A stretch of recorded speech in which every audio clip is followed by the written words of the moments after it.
7 addictions that are hurting your success. Number 1 is drugs, alcohol, and smoking. Of course, right? That's a softball pitch. That's an easy one.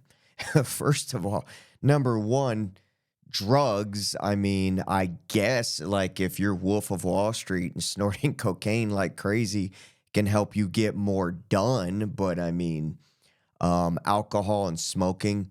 So over time, these things are always going to have a negative effect on you. Drugs are going to screw you up. Alcohol is going to kill you, make your liver shot.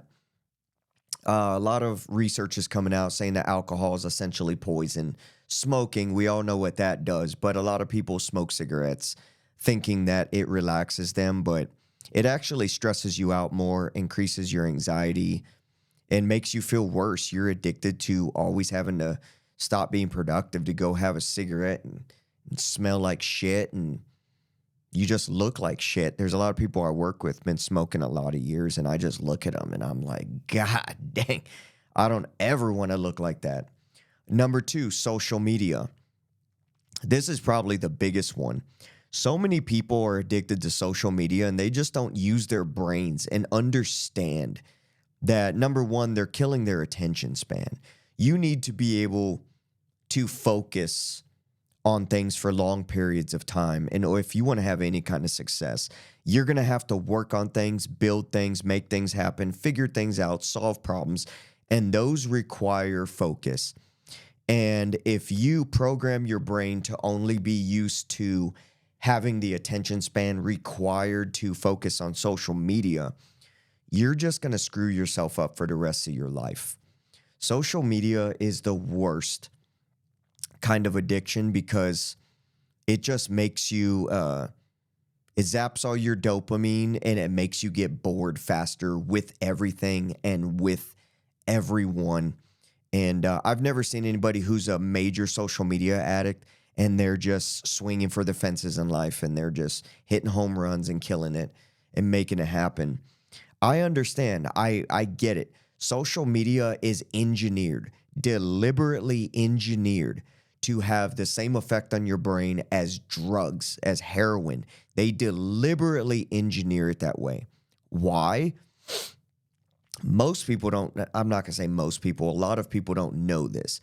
The whole reason they make social media so damn addictive is because the longer you have eyeballs on it, the more advertisements they can put in front of you. The more advertisements they're able to put in front of you, the more likely you are to click and make advertisers happy, which make advertisers spend even more money on the platform to put more ads because they're getting results with the ads. Social media platforms want to get you as addicted as possible so they could put ads in your face and get more advertisers putting ads to people who they know are going to click on them. I know how addicting it is. Even like YouTube shorts. I'll start watching those and 30 minutes later, I literally pick up my head and look away from my phone and I'm like, what day is it? What's happening?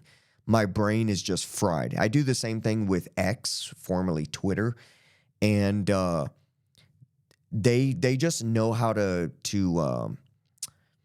program the algorithms based on your behavior. They can figure out very quick by your activity and how long you spend watching a video or reading something. It goes into the algorithm and they know what to serve up to you next. They have it down to a science to keep you addicted to social media worse than drugs.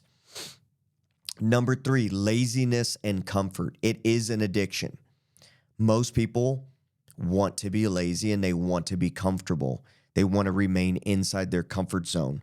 But progress doesn't get made inside your comfort zone. Things don't get done. You don't grow. You don't become a better person. You don't make things happen inside your comfort zone. But people are addicted to it. That's why you suggested, well, why don't you do this? Well, why don't you do that? Why don't you plan this? Why don't you do this? Nah. Because why? Their brain processes it and they're like, oh, well, I'll be uncomfortable. Nah, I'm not doing that. Oh, well, I'll have to actually work. No, I'm not doing that. Your addiction to your laziness and comfort is ruining your fucking life, ruining it. And if you don't stop doing it, you're going to end up a nobody. If you're a nobody right now, you're going to stay a nobody. You're going to stay average. And you're going to be 50 years old, 60 years old, 70 years old. You're still going to be working your ass off trying to make ends meet because you didn't get over your laziness and comfort addiction early enough to actually work hard enough and make things happen. Doing this, like making videos and posting them and writing books and doing everything else I do, it's not fun. It sucks. I'd rather be watching TV right now. I'd rather be watching the show Bookie on HBO because it's addicting. It's a good show. But I'm here doing this because this is what absolutely has to be done to move my life forward, to create content, to help me sell products, and to help me make things happen in my life. I understand comfort and laziness and convenience is going to move me backwards in my life, and it's going to do the same for you. Number 4, attention and approval seeking. This is another one. This is a big reason why some people are addicted to social media, is because they're addicted to making a comment or posting something or recording a stupid ass video of them dancing or doing something. And the whole reason they're doing it is so they can post it, and then they sit there like a little crack addict. Oh my God.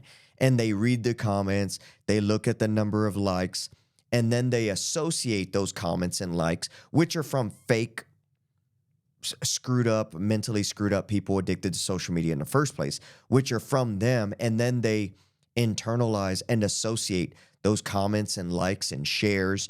They associate it with them as a person, and they gauge whether or not they're doing the right things in life. And that is the entirely wrong way to go about it. What you're supposed to do is come up with a plan. What's going to work for me? What's going to make things happen in my life? What's going to make things go in the direction I want to go in? And you got to do them. You got to quit caring about attention and approval and wanting everybody to approve of you and give you a pat on the back and tell you you're doing the right thing. Whether or not you're doing the right thing, you're doing what you think is right in that moment, and you can't give a shit what people think. The best thing to do, if you're doing something like what I'm doing right now, recording videos, don't read the comments. I never read comments, so if you leave me a comment trying to get a hold of me or say something to me, I'm not going to see it because I don't read comments. I don't need the approval and attention. The feedback is important, but I'm going to read something on there that's going to make me feel bad, or it's negative, or it's going to not motivate me. So a lot of the most successful people in the world who have a lot of success putting content out in the world that's improving their lives, they automatically say, don't read comments, don't do anything like that. There is contact information if people need to get a hold of them. Number 5, emotions and feelings. This is another thing. Very emotional people who are always in their feelings, they're addicted to it. They're addicted to being angry or upset or complaining, or it feels good. It feels good to feel those emotions and then to react to them, to get that emotion out, and then you feel some sort of weird satisfaction from it. But your emotions and feelings are going to hold you back. They're not going to get you to where you want to go because, number one, they're going to ruin your relationships with people. They're going to make people not like you. They're going to make you look unstable. They're going to make you look like you don't know what's going on, like you don't have control of yourself, like you're not in charge of your own life, and like you have no self-control. The most successful people who are making things happen, who are achieving their goals, the number one thing they all have in common is they're able to control their emotions and feelings. They're able to control their reactions to emotions and feelings. Sometimes things are going to come up that you can't control. But what you can control is you have the conscious choice to choose. That sounds stupid. You have the conscious choice whether or not you are going to react to what you're feeling. You have power over it. And if you can master your reactions to your feelings and emotions, you're going to be able to get that addiction under control. You never want to be addicted to your feelings and emotions because it's not going to get you anywhere. It's going to hurt your success and hold you back. Number 6, food. It's obvious when people are addicted to food and when they're not. There's some people that they won't eat healthy food, because it tastes bad. I don't like the way that tastes. I don't like drinking water. That's just stupid. Like, seriously, it's just stupid. Because if healthy food is going to make you feel better, it's good for your body, it's going to help you live longer, it's going to help you be healthier. Get over your feelings and emotions and just eat it. Put some stuff on it to make it taste better. But there's people out there that eat fast food every single day. They drink soda every single day. They don't care about the effects it has on their mind, it has on their body, it has on their long-term health, that it has on the possibility of them getting diseases and having problems in the future. They don't care about that. They are just addicted to the emotions and feelings that come along with having that food. They're like, I'm a foodie. I'm a foodie. I only eat fast food and go to restaurants because I'm addicted to the taste of food. It has to taste good. That's just childish. You need to grow up already. Seriously, you need to grow up because that's just dumb. That's what kids do. Kids are like, oh, I don't want to eat veggies because they taste like crap. Understandable. They're children. They are not mentally mature yet. But once you're over, I'll be generous. I'll give you 17 years old. Once you're over 17 years old and you're pretty much an adult, it's time to act like an adult when you're eating. Quit saying you're a foodie and I only eat fast food and drink soda because I can't drink water and I can't eat this. You need to get over that addiction because it's going to hurt you in the long run. And number 7 is porn. This is a taboo subject. A lot of people don't like to talk about it, but it's very real. A lot of men and women are addicted to watching porn because of the dopamine release it gives them and the way it makes them feel. They have a stressful day, they turn to porn. And it's screwing your brain up. It's messing up your dopamine regulations and your serotonin and your oxytocin in your mind. It's messing everything up. Our bodies are not designed to have such easy access to porn and to be able to getting that kind of release every day or multiple times a day. We're designed to be actually like getting that release from interactions with another human being. That is screwing more people up. Their suicide rates, reports of depression and suicide rates and everything have gone up. The more easily accessible porn is, the more mental disorders are being reported by doctors. And porn is going to hold you back. Let's say if you're a male, right? I can't speak for females. But if you're a male, the more you watch porn and do what you do with that, it's ruining your testosterone levels. And you need testosterone to be able to operate efficiently, think clearly, be effective, have your head on straight, and make things happen. Studies are showing that low testosterone men have more anxiety, they're more depressed, they're less motivated, they don't get things done, they feel sorry for themselves, they're a victim, they're more emotional, they're more in their feelings. It's easier that they're going to turn to drugs and alcohol and smoking.